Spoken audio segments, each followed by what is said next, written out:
شہید بھائی سر سید احمد خان پہ بھی فتوے لگنے باقی تھے.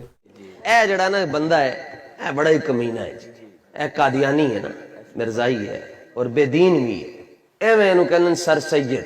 مچھا لے انہوں بھی تکلیف ہو گئی جی, سر سید کے خلاف کیوں بولے ہے. کہتا ہے یہ بانی ہے, تینوں بڑی پریشانی ہے, یہ پاکستان کا بانی ہے. میں کہا کسی اور پاکستان دا بانی ہے, جس پاکستان دا مطلب کیا لا الہ الا اللہ او دا بانی. یار ایک خاتون ایڈوکیٹ ہے, ان کی ایک آڈیو وائرل ہوئی ہے پچھلے دنوں 35 منٹ کی, جس میں انہوں نے ٹی ایل پی والوں سے پوچھا ہے کہ یار یہ بتا دو کہ جو 44 بندے فوت ہوئے تھے یہ کس کے لیے ہوئے تھے, ناموس رسالت کے لیے ہوئے تھے, سفیر نکالنے کے لیے ہوئے تھے, سفیر کدھر گیا, وہ آپ تو اپنے پرچے ختم کرا کے آگے, آپ اپنے 4 شیڈیول ختم کرا کے آگے, آپ اپنے بندے کیا ٹوٹل اپنے 1-2 چابی والے کھلونے رہا کروا کے آگے. انہوں نے کہا میں نہیں کہہ رہا, تو انہوں نے یہ کہا مطلب اس طرح کے لبے لباب تھا اس میں. اور دوسرا انہوں نے یہ کہا کہ یار وزیر آباد میں جو معاہدہ ہوا تھا وہ خفیہ ہے ابھی تک گورنمنٹ اور آپ کے درمیان, اس میں کیا یہ تو نہیں لکھا ہوا کہ جناب 4 شیڈیول ختم کراؤ, پرچے ختم کراؤ, بندے ہماری قیادت رہا کرا دو, باقی بھاڑ میں جائیں سارے. ابھی تک آدھے بندے کئی بیچارے جیل میں ہوتے ہیں. اور پھر ہم اس معاملے پہ فرانس والے پہ دوبارہ سڑک بند نہیں کریں گے, دھرنا نہیں دیں گے, بس اپنے بندوں کو راضی کرنے کے لیے تقریریں شکریریں کرتے رہیں گے. یہ آڈیو لیک ہوئی اور ان کے گروپوں میں یہ چہمہ گوئیاں شروع ہو گئی. ان کے کارکن کہنے لگے کہ یار یہ بابا جی رحمت اللہ علیہ جیسی عظیم ہستی اچانک کیسے فوت ہو گئی, اور اس پہ کسی نے پوچھا ہی نہیں, کوئی ملوث تو نہیں تھا, اور کیسے ان کا پوسٹ مارٹم کیوں نہیں ہونے دیا, اور کس نے روکا کہ جی پوسٹ مارٹم نہیں ہونا چاہیے, یہ کون تھا. یہ باتیں جب چلنا شروع ہوگی تو ٹاپک سے توجہ ہٹانے کے لیے سر سید کو انہوں نے بیچ میں رگڑنا شروع کر دیا. ان کو تو یہ اس طرح کے جاہل پچھلے دور میں بھی موجود تھے جنہوں نے جنرل ایوب کے کہنے پہ محترمہ فاطمہ جناح پہ بھی فتوے داغ دیے تھے. وہ عورت جس نے ساری زندگی شادی نہیں کی کہ میں اپنے بھائی قائد اعظم کا ساتھ دوں گی, ان جاہلوں نے تو اس طرح کے جاہلوں نے قائد اعظم پہ بھی کفر کے فتوے لگائے کہ بھئی یہ تو سر آغا خان کے فالوور ہیں. بھئی کسی کا کیا فرقہ ہے, کیا مسلک ہے, آپ اپنے اختلاف کی بنیاد پہ اگلے کو قادیانی تو نہ بولو نا, یہ تو زیادتی ہے. پھر آپ یہ دیکھیں پیر مہر علی شاہ رحمت اللہ علیہ جیسی ہستی, گولڈا شریف والے, جنہوں نے مرزا قادیانی مردود کو مناظرہ ہرایا, ان کے بچوں کو یہ گالیاں دے رہے ہیں. سیال شریف والے خواجہ قمر الدین سیالوی رحمت اللہ علیہ جیسی ہستیاں جو تحریک ختم نبوت میں پیش ہوتی تھیں, ان کی جو آگے صاحبزادگان ہیں ان کو یہ لوگ گالیاں دے رہے ہوتے ہیں کہ یہ ہمیں ووٹ نہیں دیتے. بھئی تمہیں ووٹ دینے والا مسلمان ہے جو نہیں ہے وہ گستاخ ہے, وہ کافر ہے, وہ قادیانی کیا ہے, بھئی تماشا بنایا ہوا ہے. اور پھر یہ لوگوں سے ووٹ مانگیں گے, جا کہیں گے آپ حضور کو ووٹ دیں گے. تو ایک تگڑا بابا انہیں مل گیا, اس نے کہا جی حضور کا دشمن کون ہوتا ہے, کہتا ہے کافر ہوتا ہے. تو بھئی بتاؤ باقی ساری پارٹیوں والے کافر ہو گئے, اور جب تم دوسری پارٹیوں میں تھے تم کافر تھے, تو گارنٹی دو تمہاری تنہائی ان کی تنہائی سے زیادہ پاک, ایک حلف اٹھاؤ قرآن پاک پہ. پھر شاہ احمد نورانی رحمت اللہ علیہ جنہوں نے قادیانیوں کو کافر قرار دیا اسمبلی میں جا کے, ان کے بچوں کو یہ گالیاں نکال رہے ہیں.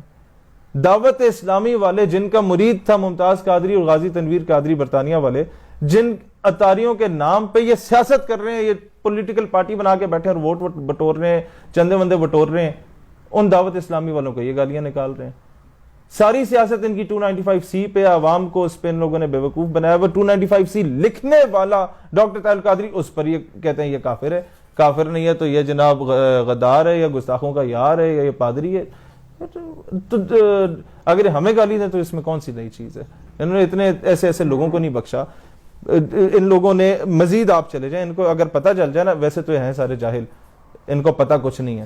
انہیں پتہ چل جائے کہ مسلم لیگ کا بانی سر پرنس کریم آغا خان صاحب تھے, تو یہ پیر جماعت علی شاہ رحمت اللہ علیہ پہ بھی کفر کے فتوے لگائیں گے, یہ مانکی شریف والوں پہ بھی کفر کے فتوے لگائیں گے, زکوڑی شریف والوں پہ بھی کفر کے فتوے لگائیں گے کہ جناب تم لوگ اس مسلم لیگ کے حصہ تھے جس کا بانی جو سر آغا خان صاحب تھے, تم لوگ اس کے ممبرز تھے.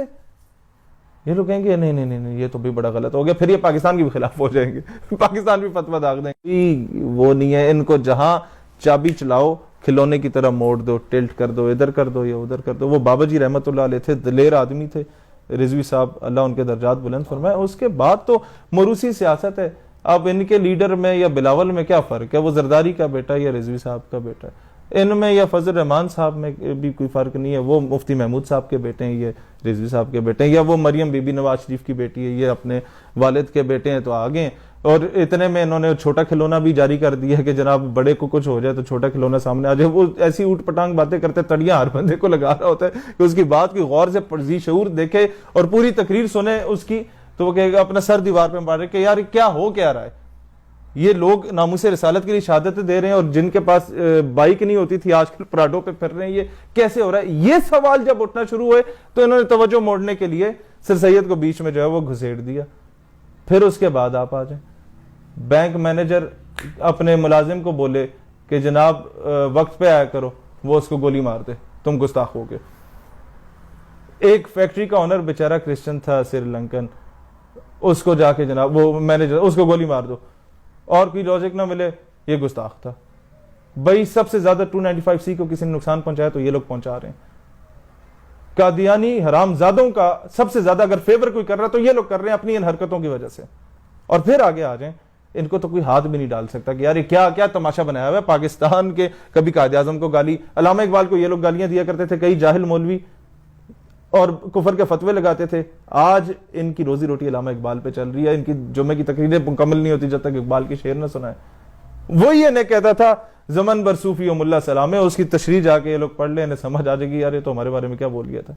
ان کو کوئی کچھ کہہ نہیں سکتا, ان کو فوج بھی کچھ نہیں کہہ سکتی. ان کو کچھ بولے نا یہ کہیں گے تم بھی قادیانی, وہ کہیں گے یار معاف کرو, اور جو مرضی گالی دو, یہ والی گالی نہ دو ہمیں.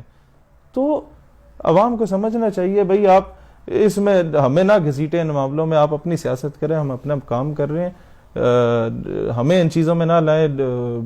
ہم نے جواب دینے شروع کیے تو ہمیں تو ہم سے بہتر آپ کو کوئی نہیں جانتا. ہم رضوی صاحب رحمۃ اللہ علیہ کی قدر کرتے ہیں اس لیے خاموش ہیں. آپ ان خاتون کے جواب دیں جو ایڈوکیٹ نے آپ سے سوال کیے تھے 35 منٹ میں کہ جناب وزیر آباد کا معاہدہ سامنے لے آؤ نا, غریبوں کے بچے کیوں مروائیں اپنے وہ بندے کو رہا کروانے کے لیے. پھر یہ بیان ساری دنیا کے پیر ایک طرف, میرے کارکن کی جوتیاں ایک طرف. وہ تمہارے انڈر میٹرک بندوں کے جاہلوں کی قیادت کی جوتیاں ایک طرف, تو دنیا کے غوث اعظم خواجہ معین الدین ایک طرف. تماشے لگائے ہوئے تم لوگوں نے, بدماشی مچائی ہوئی ہے. کوئی جواب دینے والا نہیں تھا, لوگ اس لیے ڈرتے تھے. یہ نہیں کہ ان جاہلوں کو جواب دینے سے مطلب وہ جواب دے نہیں پاتا, لوگ ڈرتے ہیں کہ کل کو گستاخ کفر کا قادیانی کا فتویٰ لگا کے تو ہمیں نہ جا کے پھڑکائیں غازی بننے کے چکر میں. کہاں ممتاز قادری جیسے عظیم لوگ, کہاں یہ لوگ جو ان کا نام بیچ کے کھا گئے. ہاں وہ آ گئی. ابھی تو شہیدوں کی فیملیز بھی اٹھنا شروع ہو گئی ہیں, جو لوگ شہید ہوئے تھے ان کی فیملیز اٹھنا شروع ہو گئی ہیں. ان کو پیسے دے کے چپ نہ کروا دیں تو انہوں نے اٹھ جانا, بھائی جان ہمارا بچہ ناموس رسالت کے لیے مروایا یا انڈر میٹرک بندہ رہا کروانے کے لیے مروایا.